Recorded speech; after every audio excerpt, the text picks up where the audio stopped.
Bienvenidos a La Biblia en un año con Rodrigo Riaño del Castillo, un recorrido diario de lectura y reflexión. Día 126. La obra avanza, pero también crece la resistencia. Las burlas se convierten en amenazas y el peligro comienza a rodear la ciudad. Mientras el pueblo intenta levantar las murallas, también tiene que aprender a defender lo que está construyendo. En estos capítulos vas a ver intentos de intimidación, conspiraciones para detener la obra y momentos en los que el pueblo trabaja con herramientas en una mano y defensa en la otra, hasta que finalmente las murallas quedan terminadas. Cuando termines la lectura, seguimos con una breve reflexión para descubrir cómo vivir esta palabra. Ahora sí, vamos con la lectura de hoy.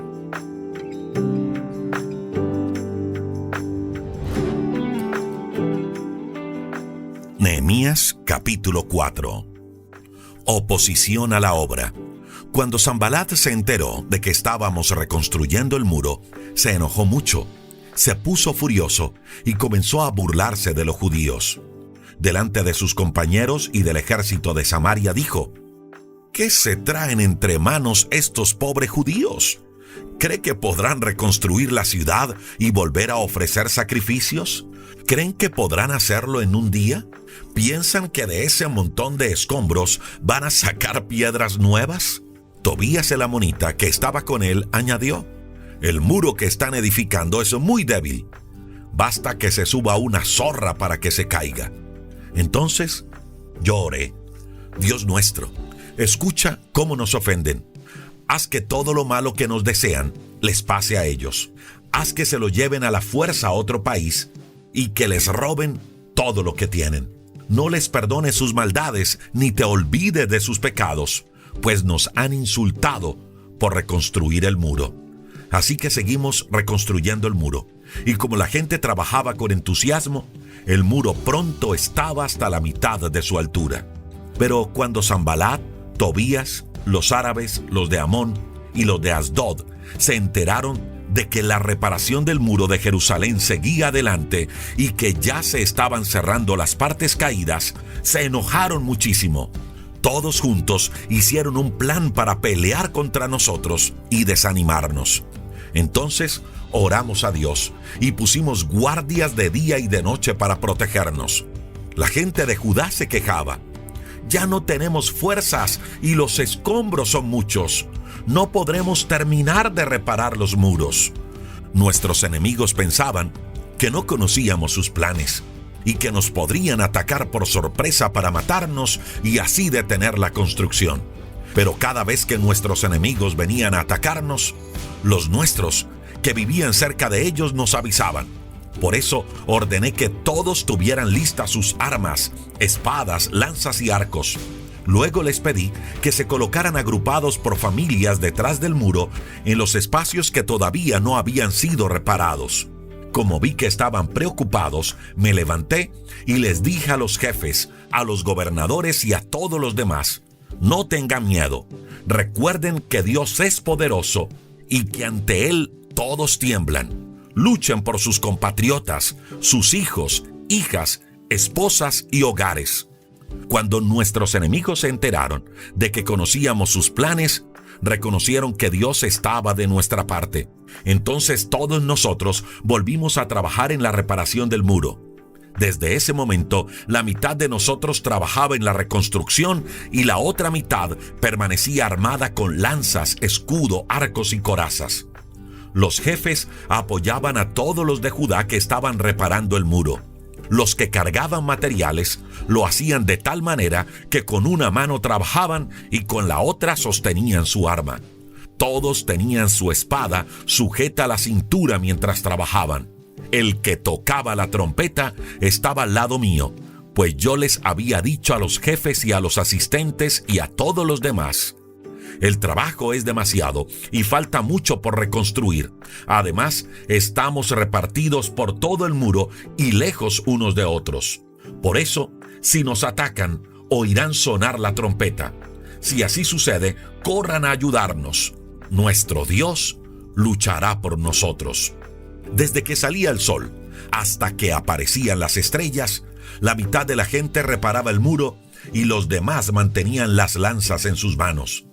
Yo también le había dicho a la gente que todos debían pasar la noche dentro de Jerusalén para protegerse y trabajar solamente durante el día. Por eso, ni mis parientes, ni mis ayudantes, ni los hombres de la guardia que me acompañaban, nos quitamos la ropa para dormir.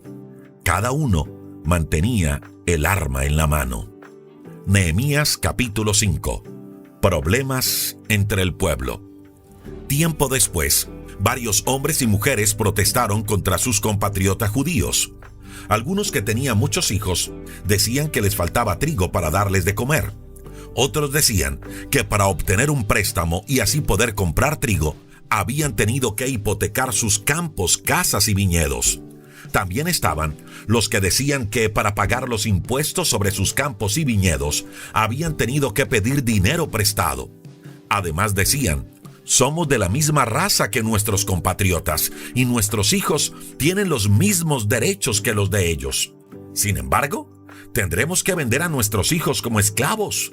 La verdad es que algunas de nuestras hijas ya lo son, y no podemos hacer nada para evitarlo, porque nuestros campos y viñedos ya pertenecen a otros. Cuando escuché sus quejas me enojé mucho. Después de pensarlo bien, reprendí a los jefes y a los gobernadores por tratar mal a sus propios compatriotas y les mandé que se reunieran para hablar del asunto. Entonces les dije: nosotros hemos estado haciendo todo lo posible por rescatar a nuestros compatriotas que fueron vendidos como esclavos a otras naciones. Ahora ustedes los están obligando a venderse de nuevo y después nosotros tendremos que volver a rescatarlos. Ellos no supieron qué responder, así que se quedaron en silencio. Entonces yo les dije: lo que ustedes están haciendo no está bien. Para evitar las burlas de nuestros enemigos, ustedes tienen que demostrar que respetan a Dios. Además, sepan que mis parientes, mis ayudantes y yo hemos prestado dinero y trigo a estos compatriotas nuestros. Pero ahora vamos a decirles que no nos deben nada. Lo que ustedes están haciendo no está bien. Para evitar las burlas de nuestros enemigos, ustedes tienen que demostrar que respetan a Dios. Además, sepan que mis parientes, mis ayudantes y yo hemos prestado dinero y trigo a estos compatriotas nuestros. Pero ahora vamos a decirles que no nos deben nada. Ustedes deben devolverles hoy mismo sus campos, sus viñedos, sus olivares y sus casas. No los obliguen a pagar lo que deben, ya sea dinero, trigo, vino o aceite, ni los obliguen a pagar intereses. Ellos respondieron: haremos lo que nos dices. Les devolveremos sus propiedades y no los obligaremos a pagar nada. Entonces llamé a los sacerdotes para que delante de ellos prometieran cumplir lo que habían dicho. Además me sacudí la ropa y dije: así sacuda Dios a todos los que no cumplan con esta promesa. Que Dios les quite sus casas, sus terrenos y todo lo que posean. Todos los que estaban reunidos allí dijeron: que así sea, y alabaron a Dios. Y todos cumplieron lo que habían prometido. Generosidad de Nehemías. Durante 12 años, mis familiares y yo aceptamos la comida del rey que me correspondía como gobernador de Judá. Fui nombrado gobernador en el año 20 del reinado de Artajerjes y estuve en ese cargo hasta el año 32. Los que habían gobernado antes que yo fueron malos con el pueblo, porque cobraban 40 monedas de plata al día por comida y vino. También sus ayudantes habían sido malos, pero yo no hice eso porque amo y respeto a Dios. Me dediqué a reconstruir el muro de la ciudad y no compré ninguna propiedad. Todos mis ayudantes colaboraron en la reconstrucción. Además, yo les daba de comer a 150 judíos, incluidos sus jefes, sin contar a todos los de las otras naciones vecinas que también venían a mi mesa. Todos los días se preparaba por mi cuenta un buey, 6 de las mejores ovejas y también aves. Cada día se servía abundante vino. Sin embargo, no cobraba lo que me correspondía como gobernador, porque la gente ya sufría bastante. Luego oré y le dije a Dios: te ruego que te acuerdes de todo lo que he hecho por esta gente. Plan contra Nehemías. Nehemías capítulo 6. Sanbalat, Tobías, Gesem el árabe y nuestros otros enemigos se enteraron de que habíamos terminado de reparar el muro y que ya no quedaban secciones caídas, aunque todavía no habíamos colocado los portones en su lugar. Entonces Sanbalat y Gesem me enviaron un mensaje pidiéndome que me reuniera con ellos en uno de los pueblitos del valle de Ono. Eso era una trampa para hacerme daño. Entonces yo les mandé a decir que estaba muy ocupado con una tarea importante y que no podía reunirme con ellos porque el trabajo se detendría. 4 veces me enviaron el mismo mensaje, pero yo le respondí lo mismo. La 5ª vez Sanbalat envió a uno de sus ayudantes con una carta abierta. Decía así: la gente anda diciendo, y Gesem también me lo dijo, que ustedes y los judíos han reconstruido el muro porque están planeando ponerse en contra del rey Artajerjes. Se dice también que tú quieres ser el rey de Judá y que has ordenado a algunos profetas que anuncien en Jerusalén que ya eres el rey. Sin duda, Artajerjes se va a enterar de esto. Será mejor que nos reunamos contigo para planear qué haremos. Entonces, yo le envié esta respuesta: nada de lo que dices es verdad. Es un invento tuyo. Y es que ellos querían asustarnos pensando que así dejaríamos de trabajar. Pero yo le pedí a Dios que me ayudara a seguir trabajando con más fuerza aún.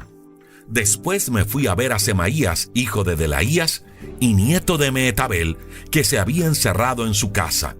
Y él me dijo: vamos al templo de Dios. Allí nos refugiaremos y cerraremos bien las puertas, porque esta noche han planeado matarte. Pero yo le respondí: no pienses que soy un cobarde. ¿Crees que me refugiaría en el templo de Dios para salvar mi vida? No, no lo haré. Me di cuenta de que Semaías decía eso porque Sanbalat y Tobías le habían pagado para hacerlo, y que no hablaba de parte de Dios. Querían asustarme para hacerme pecar y así acusarme de ser una mala persona. Entonces oré a Dios: Dios mío, no olvides lo que han hecho Tobías y Sanbalat, ni te olvides de la profetisa Noadías, ni de los otros profetas que quisieron asustarme. La reconstrucción del muro quedó terminada el día 25 del mes de Elul. El trabajo duró 52 días. Cuando nuestros enemigos se enteraron de esto, los países vecinos tuvieron miedo y se sintieron avergonzados, porque comprendieron que esta obra se había realizado con la ayuda de nuestro Dios. Durante todo ese tiempo, los jefes de Judá habían mantenido comunicación con Tobías, porque muchos de ellos se habían comprometido a ayudarlo. Habían hecho esto porque Tobías era yerno de Secanías, hijo de Arac, y porque su hijo Johanán se había casado con la hija de Mesulán, hijo de Berequías. Frente a mí, hablaban de todo lo bueno que Tobías había hecho, y a él le contaban todo lo que yo decía. Por su parte, Tobías me enviaba cartas para tratar de asustarme.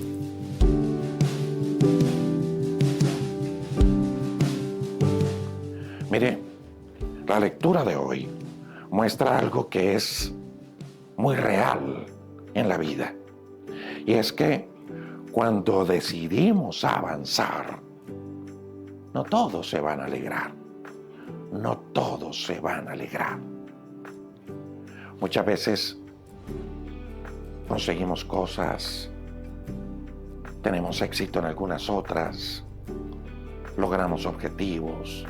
Muchas veces decimos: me voy a levantar, no importa lo que pase. Y unos se alegran y otros se enojan, se molestan por el hecho de verte bien. Y eso nos enseña algo, y es que todo en la vida no va a ser fácil. Levantarse, restaurarse, no va a ser fácil. Porque hay gente que se va a oponer. Mire, el pueblo estaba reconstruyendo, pero empezaron las burlas, empezaron las amenazas y las presiones. Y eso generó algo que todos conocemos: cansancio y miedo, porque eso pasa en la vida. Muchas veces nosotros nos lanzamos a hacer cosas, nos levantamos, gente se burla, gente amenaza y entonces nos desanimamos en el camino o nos llenamos de temor y dejamos de hacer las cosas. Mire, en la lectura de hoy vemos algo clave e interesante. Muchas veces los problemas no desaparecen, porque este pueblo que reconstruía tenía problemas. Pero escucha esto que te voy a decir. Ese pueblo, aunque sufría de amenazas, aunque sufría de burlas, aunque tenía problemas, decide no detenerse. El problema nuestro es que cuando hay oposición nos detenemos, pero el pueblo dijo, hay oposición, hay problemas, hay burlas, hay amenazas, no importa, no nos vamos a detener. Ellos siguen construyendo. Y dice algo bien interesante en la lectura de hoy. Con una mano trabajaban y con la otra mano tenían espada, se protegían. Es decir, ellos no ignoraban lo que estaba pasando, pero tampoco dejaron que lo que estaba pasando los paralizara. Esto enseña algo muy práctico. En la vida no se trata de esperar que todo esté perfecto para avanzar. En la vida no se trata que todo esté tranquilo para avanzar. Se trata de aprender a avanzar aun cuando hayan cosas en contra. También vemos que los enemigos intentan distraer a Nehemías. Lo invitan, lo buscan, lo quieren sacar de lo que está haciendo, lo quieren desenfocar. Y esto es muy importante. No siempre lo que te detiene es un problema grande. A veces lo que te detiene es una distracción. Algo que te hace perder enfoque, tiempo y energía. Entonces, ¿cuál es la enseñanza de hoy? No esperes a que todo esté perfecto para avanzar. Y no dejes que las distracciones te saquen de lo que Dios te mostró. Porque cuando te mantienes enfocado, aún en medio de la presión, es cuando realmente avanzas. Un abrazo y nos vemos mañana para seguir leyendo y reflexionando en este camino de un año por la palabra de Dios. Un abrazo.